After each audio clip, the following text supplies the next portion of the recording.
Greetings. Ian Thomas here with the Scope Magazine. In light of the recent tragedy in Newtown, Connecticut, where 27 people were killed by a young assailant, I sat down with filmmaker and author William Shanley in an effort to broaden the context of the conversation about this horrific event.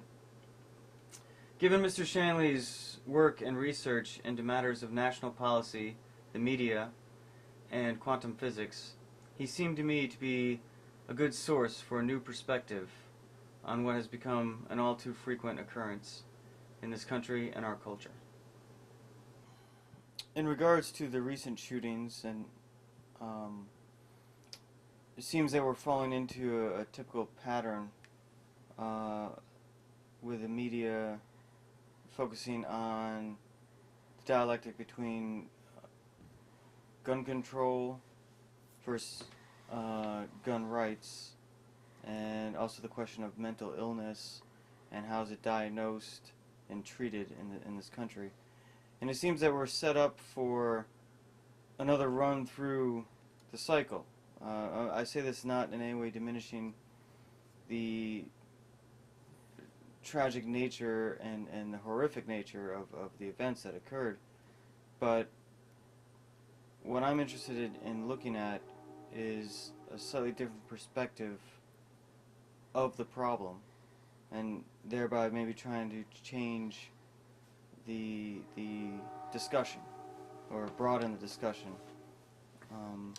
Yeah, I think that, what happened in Newtown, Connecticut, is a horrific event, and the country is greatly distressed. People are very saddened, searching for answers. Governor Malloy said evil visited here today.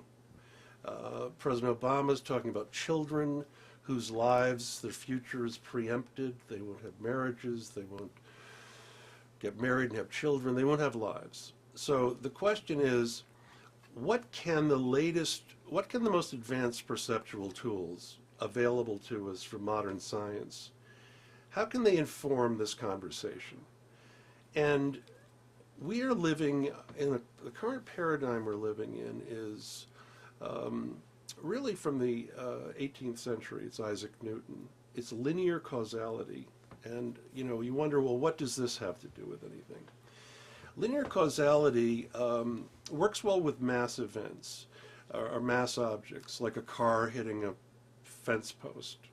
That's the impact, that's the crash. With Newton's physics, the classical physics, linear causality, we can calculate the speed and the movement and so forth and understand the forces involved. Mm-hmm.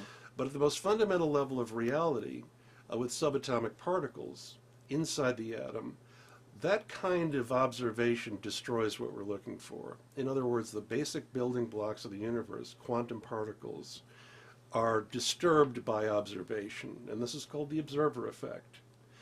And I will say this, that thoughts are like these particles. So they can be two places at the same time. One can influence another far apart. They can jump energy levels and so forth. So what does this have to do with, we're thinking, well, what does this have to do with what we're talking about? Mm-hmm. Linear causality looks at the events of Newtown as a mentally disturbed person takes a gun, shoots a bullet, and kills people. Now, we have to, and everyone's trying to understand the mind of this assailant, of this shooter, as they call him. And what we have to understand is that just as in a weather system, let's talk about it this way. In a weather system, you can say, well, the probability of lightning is 80%. And as the weather system, the context of the weather system compresses, mm-hmm. that the probability of that lightning bolt happening will become greater and greater. But we can't say where it will happen. Mm-hmm. We can just talk about probabilities. Mm-hmm. This is how the universe works. It works based on probabilities. But what happens is, so we can say that a lightning bolt will come out of the time-space framework, mm-hmm. will pop out of the time-space framework, It's likely that it will, but we can't say where it will happen. This happens also with human thought, with the concentration of human thought around certain ideas and meanings in life. For instance, the president says, all the presidents say, it's a dangerous world. So we accept that it's a dangerous world, even though we know only 15% of human beings are willing to kill one another, and they have to actually be turned into psychopaths in preparation for war in order to take more lives. So the dominant paradigm is that the world is violent and we're afraid of it. It's full of fear. So what happens in this worldview is that we respond to this fear by having enormous military, which is our militaristic society. 55% of our federal budget is for the military. So our main focus is war and military. And it's mainly offensive now. It's not defensive. The other thing is that we have 700 and some bases around the world in 130 countries.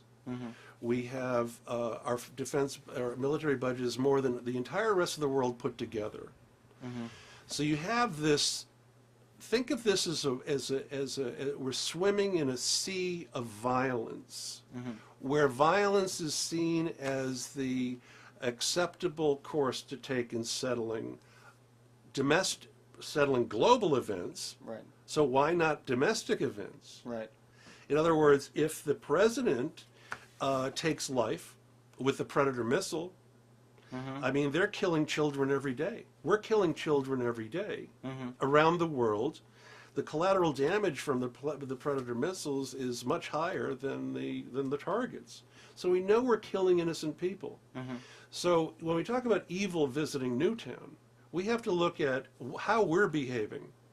We also have to look at how children are using video games. They're not about making love. They're all about blowing people up. They're all about creating war and conflict, and having no emotional connection with the object, with the target. This is why the military, the Defense Department loves these things, because they're training people to work on these predator. Along those lines as well, would that include this immersion into violence, or violence as entertainment? If we looked at any given TV series, usually CSI or some sort of police drama, where the hour-long episode usually entails some horrific crime, and some sort of mildly to intensely violent resolution to that.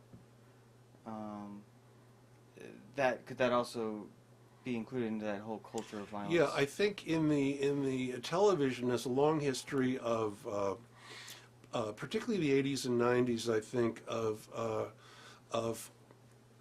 focusing New York police and police getting the bad guys, and how it's always their defense of their rights which are seen as trivial, and that these are just people trying to escape the justice of the law. But we know that that's a distortion. We also know the show 24, where Kiefer Sutherland is a CIA agent practicing torture, and that this is considered acceptable behavior by television writers, and it becomes acceptable behavior then in the culture. Then you have the Charlie Gibson on the ABC Evening News. I saw one night years ago. He's talking about he doesn't usually use the word torture. They use this other term, enhanced interrogation, and poo-poos the idea that they would ever do anything that would be illegal. Well, we know now with Bradley Manning, they've kept him in solitary for years, which is torture. Violation of habeas corpus, right there. Violation of, and the what's his name down at Guantanamo? They beat his head into the wall 200 sometimes. Jose Padilla? No, the other guy who actually worked for the CIA previously. So the United States is involved. Khalid Sheikh Mohammed? No, it wasn't. Well, there was another guy. But anyway, the United States has tortures people has black sites, has Black sites. What do you mean? well, by that? rendition, where they take them to these secret prisons and torture them. And in Poland and Finland and Afghanistan and all these countries around the world. Egypt, Syria, they were all part of it. Yet at the same time, as soon as the Benghazi incident occurred, President Obama was up there saying how violence is never justified. Right. Well, the thing is, Obama stood in front of the U.S. Constitution early in his presidency and talked about the Bill of Rights and the U.S. Constitution, the great nation we have. And everyone's values buttons are pushed when they hear those words, and they go into the body goes into this whole, the neurochemistry is activated by these messages. And we go into this kind of swoon, and the endorphins are released. Right. We feel good about ourselves as being Americans and so forth. Right. About 20 minutes into the speech, he talked about, but there's some terrorists who are so dangerous, we cannot allow them into court. We cannot allow them into have a trial. Right. A complete contradiction of what he'd said in the first part of the speech. But that wasn't... And a contradiction of his own positions when he was running for president. Yeah, and as a constitutional lawyer, too. Yeah. He should have taught constitutional law. He knows differently. Completely contrary to foundations of the nation. But the thing is this. The people didn't hear that because they were in the values swoon of the endorphins. Yeah. So the news media reported this is a very successful speech about the foundations of our country and the blah, blah, blah by a constitutional lawyer who's now president. And what was heard was this, destruction of habeas corpus, which has been with us since, 1200? The Knights of the Round Table. Yeah. With awful King John, the oligarchs, the knights forced that on him. So we're talking about destruction of principles, legal principles and principles of human conduct that go back to the very beginning of modern civilization. The thing is this, that between the video games and the movies, and I love to watch movies. I love to watch, I don't really watch spaghetti things, but I like these spy things, and they're, and the Bourne Supremacy and James Bond and these things. They're wonderful creations of art. There's no question about it. But there's such an enormous focus on violence as the way to settle things. Yes. They're actually, think of it this way, we're swimming in an ocean, and the ocean is comprised of all of these different forms of violence. Right. So it's actually like we're breathing violence, we're emoting violence, we're osmosing violence, we're actually creating what we're afraid of. Yes, making our own monsters. So in other words, and the Pentagon uses game theory, which is based on what would so and so do, or what would we do in such and such a situation. Well, those games actually create reality, because when some X, Y, or Z happens in Pakistan, they've got a thing to pull off the shelf. They've already tried it, and that gets plugged in. So the thing is this: if we believe the world is a violent place, and we believe the world is a dangerous place, and we're constantly living in fear under false flag terror and these Al Qaeda created by the CIA and the Arab Spring, which is CIA created, and the use of terrorists now to invade Libya and Syria, that we're being lied to by our government about all that all the time, and the fact we're never seeing documentary evidence to support what they're saying is real. Right. But we're kept in this state of trauma ever since the Kennedy assassination, the assassination of Robert F. Kennedy, Martin Luther King. Vietnam War, Watergate, 9/11, we've been traumatized, and seems like it's been refreshed. The trauma gets refreshed every now and then. Yeah, and this gets into the limbic system in the brain and the amygdala, I believe it's called, where if there is a trauma, normally we process information and make sense of it and deal with and store that or act upon that meaning. But with a trauma, what happens is the information goes so deeply, but it doesn't get processed. Mm-hmm. So it stays in this unprocessed state, and unless it's brought to the level of awareness, it causes all this dysfunction.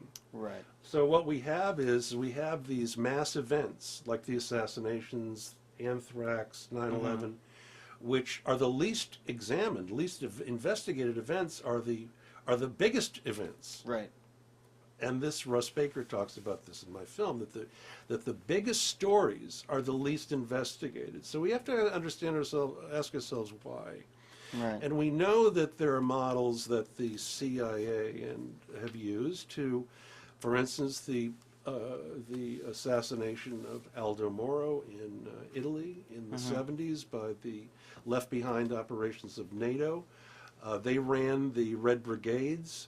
Right. They ran they're responsible for the bombing of the Bologna train station in 1980, killed 80 people. Right. And right. this was to create stress in the society, because you can control people through fear. And this is the whole neocon approach. Right. Right. Is control people through Creating stress in the yeah, and there was society. Hitler's lawyer was the guy who came up with all this, and then it came to the University of Chicago and the people there in the neocons. So that all comes from that. And basically, you create an enemy and you take him out. Yeah. Even though the question is he really an enemy? Right. And you're creating all this fear. So we're living in fear. We've been traumatized. We swim and breathe and worship and meditate on violence. So what you have is the concentration of this context.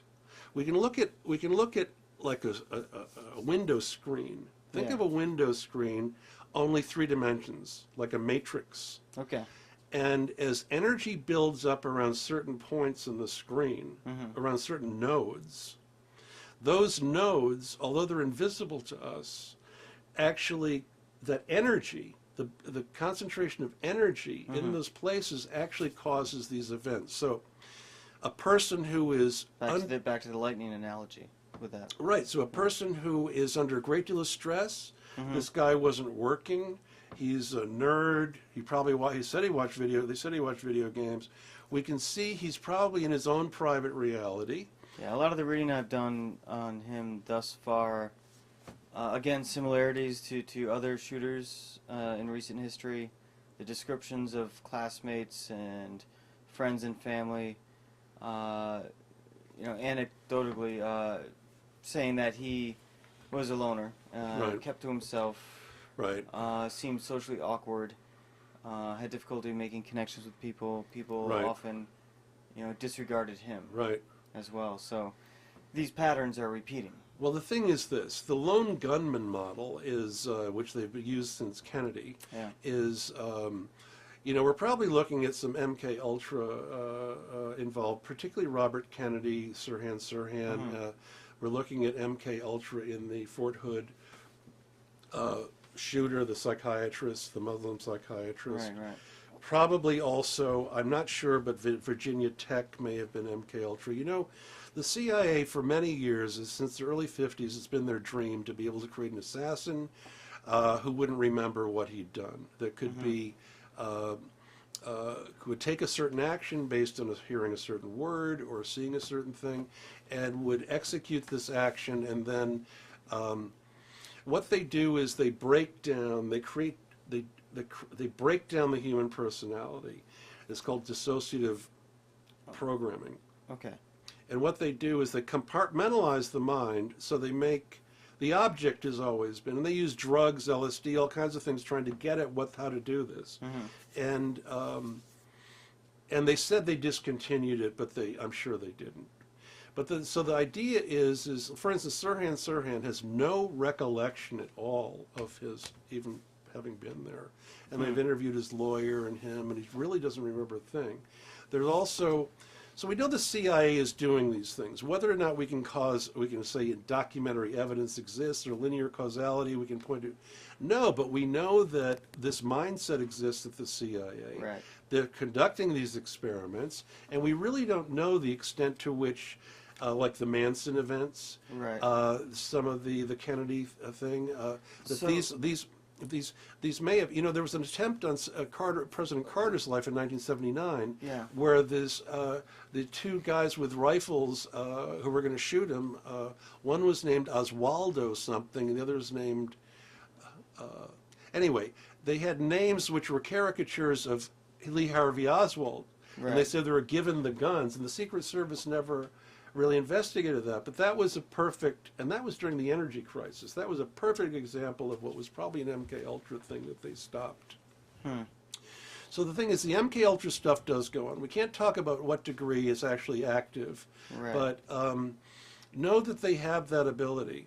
They have that ability. And the question is, the fact that they're doing that and seeking that thought system permeates out into our society also. Right. Because everything's interpenetrated.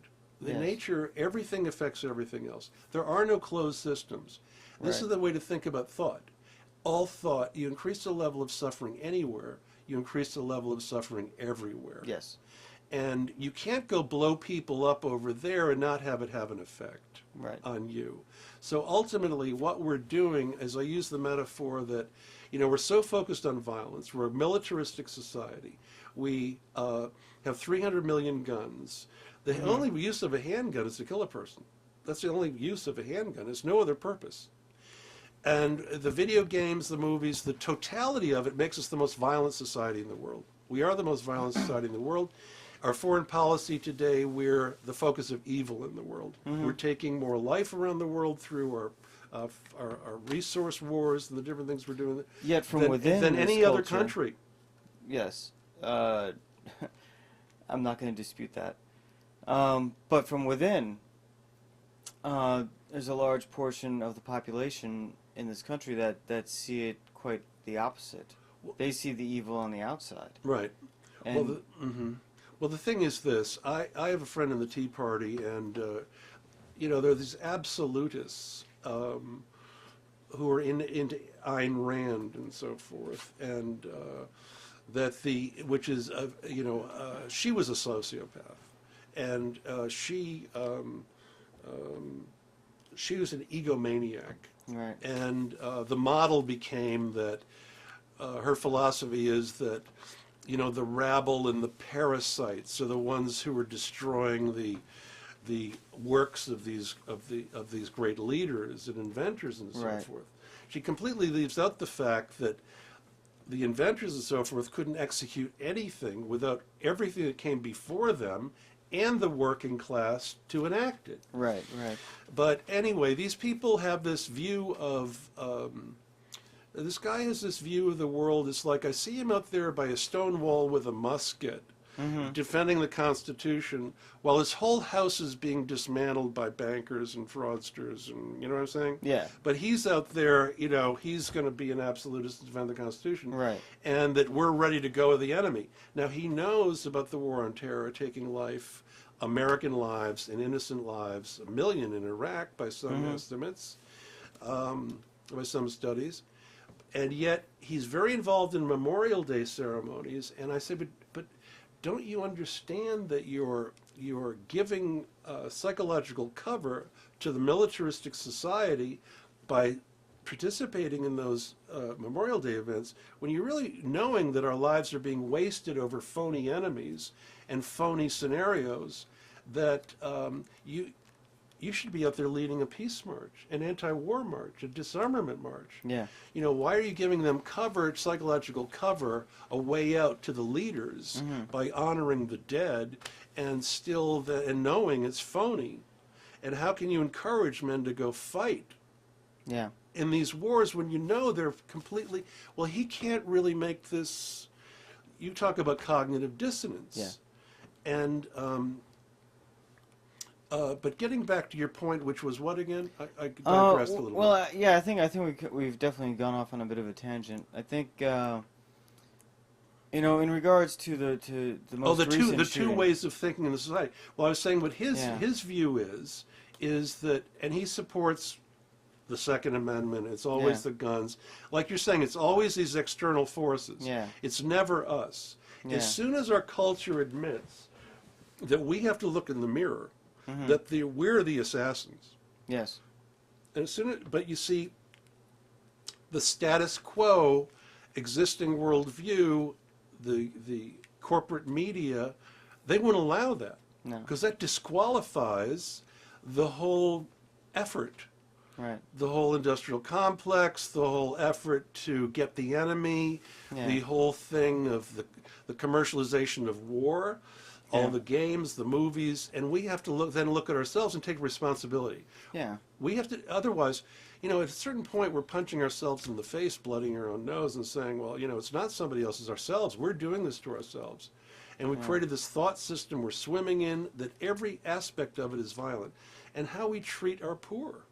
Yeah. That they're brutalized. So in the sense of in regards to the shootings, the most recent shootings, and this pattern of these outbreaks of violence. Right.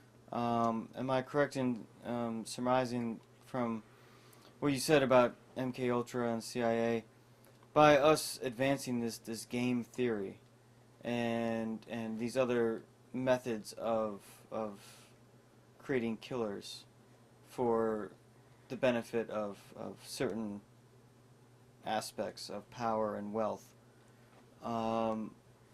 that the thought process, just the manifestation of that thought and the will to try to create that, the intent that goes out, actually in some ways, I don't want to say spontaneously, but helps creates a manifestation elsewhere, like unintended consequences. Well, right, you can't control complex systems, and human beings, you can only control them to a certain degree.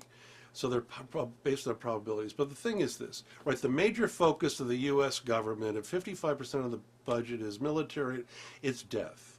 Yeah. We're focusing on death, and violence as a way of settling making our way of life possible. Well, we have no natural enemies. The United States has no natural enemies. Mm-hmm. And, we can get into the history of Al-Qaeda and all that, but we understand that, since the collapse of the Soviet Union and the Cold War, even our big business people were doing business with the Soviet Union during the Cold War, we have to look at the fact that we've been kept inside a story of that we have these enemies. It was like 1984. Yeah. These hate sessions where they're going in daily hate. Daily hate sessions. Yeah. So they have a brand up there, and this is what we have to hate right now. Yeah. And this justifies the theft, like Eisenhower talked about, of all of our wealth and our schools and our health care, all the things. We form a country, we form this nation as a republic to create a better way of life for all of us. Yeah. We abandoned the empire model. Well, now we're empire. We've been infiltrated by this thought system. And, the trauma of 2008 with this banking collapse, and 80% of the people in the country, if not the world, being affected negatively by it, and yet no one is held to justice. And this HBSC bank that was just found laundered something like $9 billion of drug money and went through it, and they had all these methods to avoid being caught. Right. No one's going to jail. No one's going to jail. No one is going to jail. Now, meanwhile, people are being put in jail for pot on the bottom. So you have this cruelty, this sadistic cruelty for the people in the lower classes, and the people in the higher classes, if they get a good lawyer and have enough money, it's irrelevant. The other thing is, our prison population is the highest per capita in the world. So it's all based on violence and creating victims and suffering. So when you have someone who is under stress emotionally and is having some sort of a breakdown, it may be because of all this that we're talking about. Yeah. It may be because of a movie he's seen, he's unstable or whatever. Or a fight he had with his mother, maybe. Yeah, and he's basically some sort of other. And he's going to have some hallucinations. He's going to have some hallucinations. Well, what's going to show up in his mind as the means to deal with, his rage? It's, you know, Guns. he's got all these guns, mother's got all these guns around. Yeah. But it's the whole society that produces that. Yeah. You know, I saw two states. There's the whole context of the world that he lives in. Right. And that we all live in. Right. And the thing is, You know, we all kind of. right. Might we actually be on the? Would a fair way to paraphrase it is that we're basically slowly becoming a nation of paranoid schizophrenics? Well, the foreign policy of the nation is paranoid schizophrenic. We have this unbelievable national security system which spies on thousands of agencies and contractors spying on Americans. Mm-hmm. It's insatiable appetite. It's an insatiable. If we had that in a person, we'd say that person is absolutely paranoid nuts. Yeah. Then we have to have this enormous weapons system. Yeah. And then that's bankrupting everybody. Yeah. And then we have these our friends or whoever are able to steal whatever they want through any, you know, swindle and savvy that Obama talks about. And then we break our treaties, we break our promises, we break our word, we backstab, we spy on our own. If a person acted this way, you know, we allow corporations to dump pollution, steal your pension Yeah, actually, funds. that's a great way to look at it, I think. You know, if we were to consider the behavior of our country as a whole, and put that on a parallel with what an individual would be doing. Right. You know, that puts it in a particular light that I think reveals. Well, it does, because the thing a is, family would not tolerate a family member. a community doing this. wouldn't. A community would. And the thing is, Yeah. and this is a point I'm making in my film America's Divine Comedy, and I'm using this, is that we're looking at the psychohistory. We're looking at, you know, we never talk in our country about the sociopaths and psychopaths in politics. But the thing is, I see it this way. Unless someone behaves as a sociopath or a psychopath, they cannot be elected president, because they must tell lies believably. They must take life without remorse. Right. They must be able to shapeshift and control large groups of people. And these are characteristics, and have no conscience, essentially. It sounds like almost just about any politician, really. Well, the thing is, and our CEO, but to be in the higher ups. and our CEOs, Yeah, they're completely CEOs. divorced of human values. Yeah. Sociopaths and psychopaths have no emotional wiring. The Yeah. word love means the same to them as desk. Yeah. All they're doing is strategizing fulfillment of what they want, their Right. goals.